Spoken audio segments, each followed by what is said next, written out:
नमस्कार दोस्तों, मैं विनोद कुमावत आज आपको एक महत्वपूर्ण जानकारी देने जा रहा हूं जो आपके बच्चे की प्राइमरी शिक्षा से जुड़ी हुई है। अब आप सोचेंगे कि प्राइमरी शिक्षा से जुड़ी हुई ऐसी कौन सी महत्वपूर्ण जानकारी है जो आज हमको समझनी जरूरी है। तो आप लोग जैसे ही पहली बार अपने बच्चों को विद्यालय में एडमिशन कराने की मानसिकता बनाते हैं तो काफ़ी सारी तैयारियां हम लोगों को करनी होती है।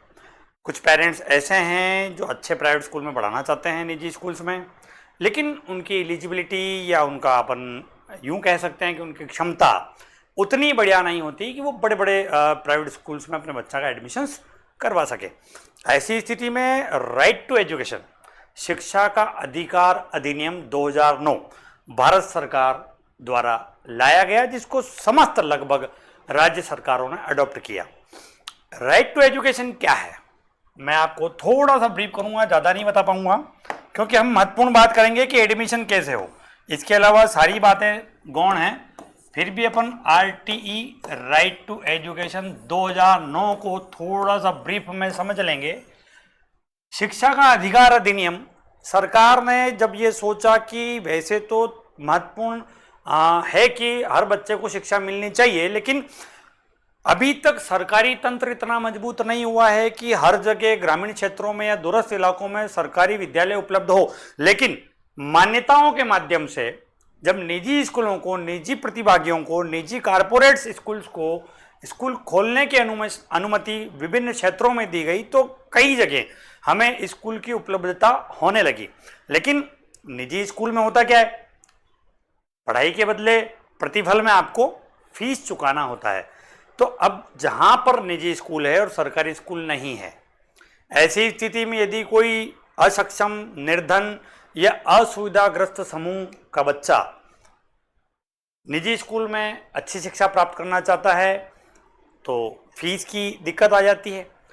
सरकार ने एक व्यवस्था दी आरटीई अधिनियम 2009 के तहत कि यदि आप वास्तव में एलिजिबल हैं, यदि आप दुर्बल वर्ग से जुड़े हुए हैं, यदि आप असुविधाग्रस्त समूह से जुड़े हुए हैं, ये दोनों समूह क्या है मैं आपको आगे बताऊंगा, तो आपकी शिक्षा व्यवस्था का जो खर्चा है वो सरकार वहन करेगी और सरकार आपको न देकर उस निजी विद्यालय को देगी जहां आपके बच्चे का प्रवेश पाया जाए या हो जाए या योग्यता के आधार पर मिल जाए।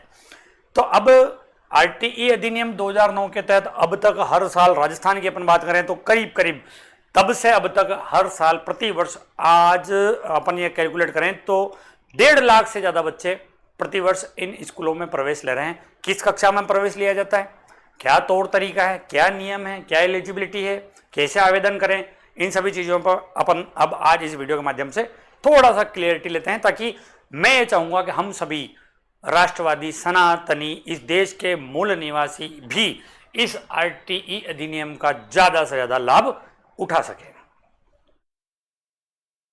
हम देखेंगे कि आरटीई के तहत जो प्राइवेट स्कूल्स में एडमिशन होते हैं वो किस तरीके से होते हैं। सबसे पहले हमको ऑनलाइन आवेदन करना होता है। क्या करना होता है? सबसे पहले हमको ऑनलाइन आवेदन करना होता है। कैसे होगा वो आगे समझते हैं। फिर हमको दस्तावेजों का सत्यापन कराना होता है। ठीक है, सबसे पहले ऑनलाइन आवेदन, फिर दस्तावेजों का सत्यापन और उसके लास्ट में लॉटरी के माध्यम से प्रवेश तय होता है। ये प्रक्रिया धीरे धीरे फिल्टर होते होते आज इस स्वरूप में आई है। पहले सीधे एडमिशन हो जाता था तो कई धांधलियां हुई, कई अनियमितताएं हुई, तो धीरे धीरे सरकार ने इसको ऑनलाइन ले लिया और एक तौर तरीका डेवलप कर लिया। उस तरीके की आप सबको जानकारी होनी चाहिए। तो इस तरीके से हम लोग एडमिशंस करेंगे। कैसे करेंगे? आरटीई एडमिशन प्रक्रिया को समझ लेते हैं। ऑनलाइन आवेदन करेंगे। कहाँ करेंगे? आरटीई की आधिकारिक वेबसाइट है पीएसपी पोर्टल, इस पर आपको जाना होगा। घर बैठकर भी कर सकते हैं अगर आप थोड़ा सा इंटरनेट फ्रेंडली हैं तो। यदि नहीं है तो किसी भी प्रकार का जोखिम आप न लें, अपने समीपस्थ और अपने विश्वसनीय ई मित्र पर जाएं और उसको कहें कि हमको आरटीई 2009 के तहत निःशुल्क एडमिशन प्रक्रिया के तहत पीएसपी पोर्टल पर आवेदन करना है। वेबसाइट पर निर्देश दिए हुए हैं, उन निर्देशों का पालन करते हुए ऑनलाइन आवेदन फॉर्म भरें या भरवाएं ई मित्र के माध्यम से। आवश्यक जो दस्तावेज है उनको स्कैन करें। वो कौन कौन से दस्तावेज है उसकी जानकारी अपन आगे की स्लाइड्स में ले लेते हैं। और जो भी प्रक्रिया पूरी होती है उसके बाद उस प्रक्रिया का प्रिंट आउट लेकर जरूर आप अपने पास 2 कॉपी में रख लें। आगे बढ़ते हैं। दस्तावेजों का सत्यापन होगा, आपने जो सबमिशन दिया है, आपने जो आवेदन किया है। महत्वपूर्ण बात, एक अभिभावक अपने क्षेत्र में जो स्कूल्स हैं अधिकतम 5 स्कूलों में आवेदन कर सकता है, क्योंकि ऐसा नहीं है कि आपने आवेदन किया और वहां पे आपको सीट मिल गई। कैसे सीट मिलेगी वो भी मैं आपको समझा दूंगा, लेकिन आप कम से कम अपने क्षेत्र में, अपने क्षेत्राधिकार में आने वाले 5 स्कूलों में जरूर आवेदन करें, ताकि इसमें ना हो तो उसमें, इस प्रकार से अपने को विकल्प मिल जाए। आवेदन का सत्यापन होगा, सत्यापन जो होगा वो विद्यालय स्तर पर होगा, ब्लॉक शिक्षा अधिकारी स्तर पर होगा, जिला शिक्षा अधिकारी स्तर पर होगा, ऑनलाइन प्रक्रिया, उससे आपके कोई लेना देना नहीं है, लेकिन वो हो जाएगा कि आपके आवेदन में जो दस्तावेज लगे हैं वो किस प्रकार के हैं और एलिजिबल हैं, तो आपका आवेदन स्वीकार किया जाए। इसके बाद में दस्तावेजों की जांच हो गई, उसके बाद में लॉटरी प्रक्रिया निकाली जाएगी, वो ऑनलाइन होगी, आर्टिफिशियल इंटेलिजेंस द्वारा। आपका कोई रोल नहीं है, विद्यालय का भी कोई रोल नहीं है और किसी भी अधिकारी का भी कोई रोल नहीं है। जिस प्रकार से आपकी प्राथमिकता है, जितना दुर्बल वर्ग का बच्चा है, जितना कमजोर असुविधाग्रस्त समूह का बच्चा है, उसका प्राथमिकता क्रम सबसे पहले आएगा। सत्यापन के बाद बच्चों की लॉटरी निकाली जाएगी, लॉटरी के माध्यम से बच्चों को स्कूल आवंटित किए जाएंगे। प्रक्रिया है, लॉटरी में नाम आने के बाद आपको यह करना है कि आवंटित स्कूल में जाकर प्रवेश को सुनिश्चित करना है। कैसे सुनिश्चित करेंगे?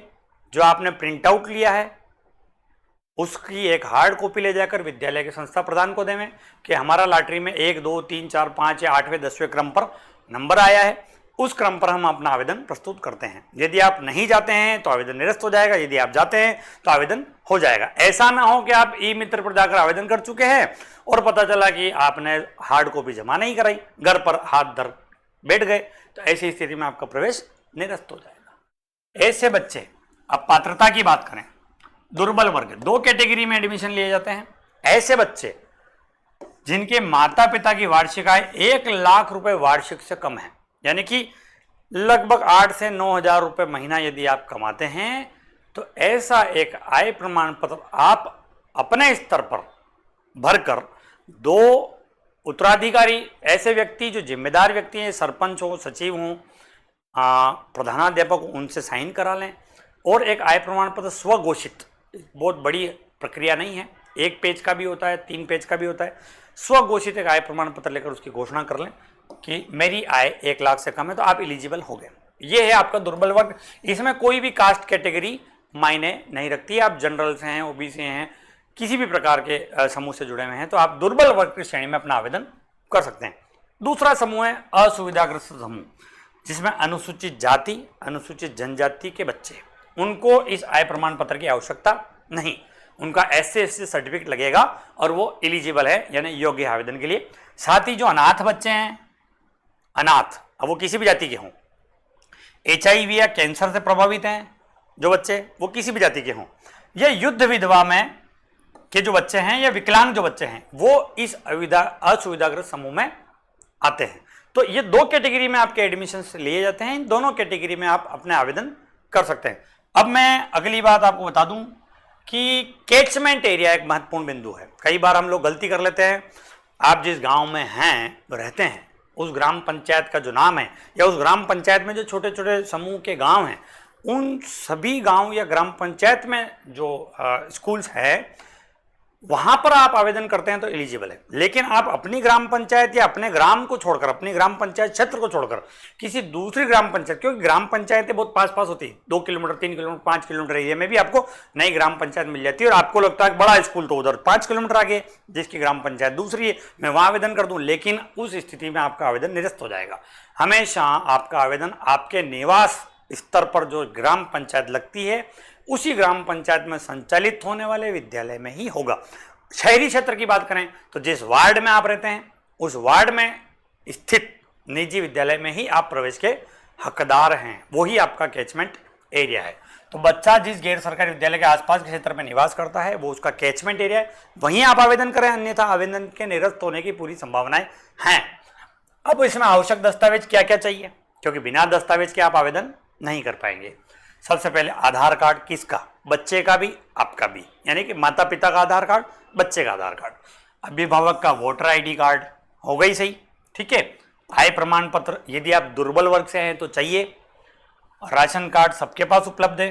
बच्चे का जन्म प्रमाण पत्र अगर नहीं है तो बनवा लीजिए। निवास प्रमाण पत्र में आप बिजली का बिल या राशन कार्ड जो हो ही गया अपने आप में वो लगा सकते हैं। जाति प्रमाण पत्र, यदि आप असुविधाग्रस्त समूह से आवेदन कर रहे हैं तो जाति प्रमाण पत्र की आवश्यकता रहेगी। और अन्य कोई दस्तावेज जो अपने पास सरकारी दस्तावेज है उसको जरूर लेकर जाएं, ताकि ई मित्र संचालक उसको स्कैन करके आपका आवेदन पूरा कर सके। अब अपन प्रक्रिया को समझते हैं कि निजी स्कूल कौन सी क्लास में लेते हैं, कितने बच्चों को लेते हैं, ये एक बहुत महत्वपूर्ण बात है। अब मैं उदाहरण स्वरूप समझाता हूँ। कोई निजी स्कूल है जिसकी प्रवेश की कक्षा, हमेशा ये भी ध्यान रखना, प्रवेश कक्षा में ही एडमिशन होंगे। यदि आपका बच्चा कहीं चौथी, पांचवी, छठी, आठवीं, 10वीं में पढ़ रहा है तो उसका कभी भी एडमिशन निःशुल्क कैटेगरी में या आरटीई अधिनियम के तहत हो ही नहीं सकता, होगा ही नहीं। उसी बच्चे का होगा जो पहली बार विद्यालय जा रहा है, पहली बार विद्यालय में एंट्री ले रहा है, प्रवेश कक्षा में ही होगा। कई विद्यालय में प्रवेश कक्षा नर्सरी होती है, कई विद्यालयों में प्रवेश कक्षा फर्स्ट होती है, तो वो आप पता कर लें अपने स्तर पर कि आपके विद्यालय की प्रवेश कक्षा कौन सी है और आरटीई अधिनियम के तहत कौन सी क्लास में आप एडमिशन लेंगे। आप अपने कैचमेंट एरिया के विद्यालय संस्था प्रधान से मिलकर बात कर सकते हैं। अब समझते हैं, प्रवेश कक्षा मान लो नर्सरी है या फर्स्ट है, उसमें अगर 40 बच्चों की उनके पास सीट है, क्योंकि हर विद्यालय को अपना प्रोफाइल अपडेट करना होता है, हर विद्यालय को अपना प्रोफाइल अपडेट करना होता है, उसको पहले से घोषणा करनी पड़ती है कि मेरी प्रवेश कक्षा में 40 बच्चे रहेंगे, 50 रहेंगे, 60 रहेंगे या 100 रहेंगे। उसके पास जितना संसाधन है उस अनुसार उनको एक डिक्लेरेशन देना पड़ता है, घोषणा देनी पड़ती है, ऑनलाइन एंट्री करनी पड़ती है कि हमारी प्रवेश कक्षा में 40, 50, 60, 100 बच्चे जो भी रहेंगे। मान लो उनकी क्लास में 40 बच्चे की संख्या है तो इसका 25% कितना होता है बताएंगे? इसका 25% होता है 10। यानी कि यदि 40 बच्चों की क्लास है तो 10 बच्चे आरटीई अधिनियम 2009 के तहत उस विद्यालय को आवश्यक तौर पर लेने हैं और लेने होंगे। तो आप अपनी मानसिकता बना के चलें कि यदि 40 बच्चों की क्लास है तो 10 बच्चे यहाँ एडमिशन लेंगे, उसमें आप अपनी प्राथमिकता क्रम को देख लें। यदि आपका आवेदन क्रमांक ही 12वां, 18वां, 16वां, 20वां, 40वां आया, 50वां आया तो आप उम्मीद छोड़ दें, वहां आपका नंबर नहीं आने वाला है। हार्ड कॉपी ले जाएं, डिस्कशन कर लें, एक हेल्दी माहौल में बात कर लें। और यदि आपका प्राथमिकता क्रमांक 1, 2, 3, 4, 5, 6, 7, 8, 9 तक आ गया है मतलब आपका एडमिशन 100% होना है। इस बात का हमेशा ध्यान रखें। तो सभी दोस्तों से, सभी मित्रों से, राजस्थान भर के सभी अभिभावकों से मेरा आग्रह है कि विज्ञप्ति जारी हो चुकी है। विज्ञप्ति भी मैं आपको बता देता हूं, थोड़ा सा यहां अपन देख लेते हैं कि राजस्थान सरकार ने विज्ञप्ति जारी कर दी है और किस प्रकार से वो विज्ञप्ति अपने को यहां नजर आएगी, अभी देख लेते हैं।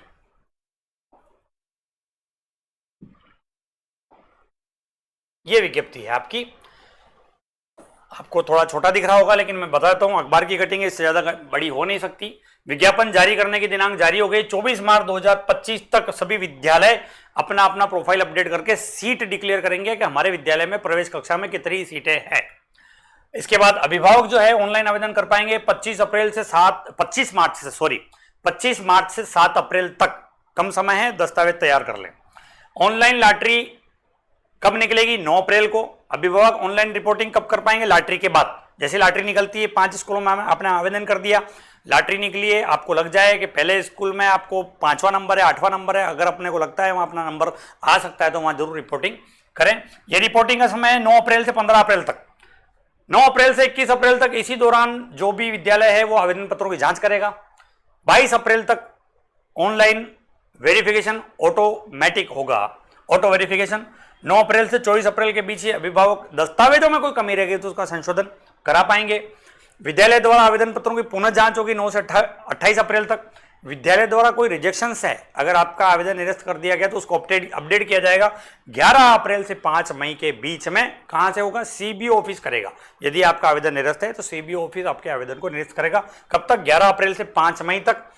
संशोधित दस्तावेज 6 मई तक आप वापस अपलोड कर सकते हैं। पोर्टल द्वारा उपलब्ध आरटीई सीट पर चयन का प्रथम चरण जो होगा वो 9 मई से 15 जुलाई तक चलेगा। 9 मई से 15 जुलाई तक ये राज्य स्तर पर एनआईसी द्वारा किया जाएगा। और इसके बाद पोर्टल द्वारा उपलब्ध आरटीई सीट्स पर सशुल्क बालकों का भी प्रवेश विद्यालय अपने स्तर पर करेगा। क्योंकि यदि निःशुल्क बच्चों का एडमिशन कर लिया है, 10 बच्चे, मान लो 40 की सीट है, 10 बच्चों का निःशुल्क एडमिशन कर लिया, तो अगले 30 बच्चे भी सशुल्क उस विद्यालय को लेने होंगे, तब जाकर उन 10 बच्चों का चयन होगा। अब 40 की सीट है, यदि उस विद्यालय में बच्चों ने एडमिशन ही 20 बच्चों ने लिया है, समझना बहुत इंपॉर्टेंट बात है, यदि 40 की सीट विद्यालय ने डिक्लेयर की है और उस विद्यालय में एडमिशन ही 20 बच्चों ने लिया है, तो केवल 5 या 6 बच्चों का ही चयन आरटीई के तहत होगा। महत्वपूर्ण बात है, 25% चाहिए, 20 बच्चों में 25% कितने में? 5, ठीक है ना। और एक बच्चा सबसे पहला जो आता है वो आरटीई का लिया जा सकता है, इसलिए 6 बच्चों का एडमिशन हो सकता है, इससे ज्यादा एडमिशन नहीं होंगे। तो अपने आसपास के निजी जिले पर पूरी नजर रखें, प्रवेश प्रक्रिया पर पूरी नजर रखें, ताकि आपको ज्यादा से ज्यादा लाभ इसका मिल सके। धन्यवाद।